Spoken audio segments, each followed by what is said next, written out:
Utang pemerintah dalam negeri atau domestic debt, utang yang dibiayai lewat penerbitan surat utang atau obligasi negara yang mayoritas dibeli oleh bank, lembaga keuangan, dan masyarakat Indonesia, termasuk investor domestik, dana pensiun, asuransi, bahkan individu.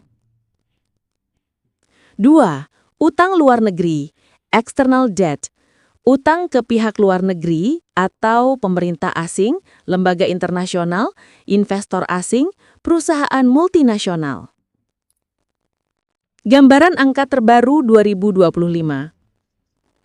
Utang pemerintah Indonesia total per Januari 2025 sekitar 8.338 triliun rupiah atau kira-kira 40% PDB. Komposisi domestik versus luar negeri.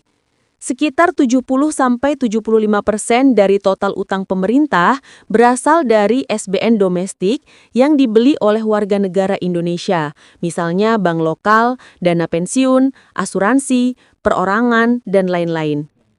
Sisanya sekitar 25–30% adalah utang luar negeri, misalnya pinjaman bilateral, multilateral, dan obligasi global.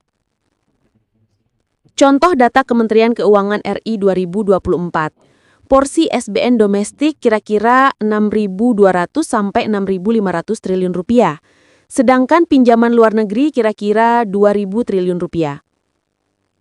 Utang luar negeri Indonesia, semua sektor, termasuk swasta plus pemerintah, Q2 2025 sebesar 433,3 miliar US dollar atau kira-kira 7.000 triliun rupiah.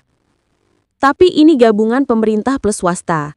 Sementara untuk utang pemerintah saja ke luar negeri sekitar 206 sampai 210 miliar US dollar atau kira-kira 3.400 triliun rupiah.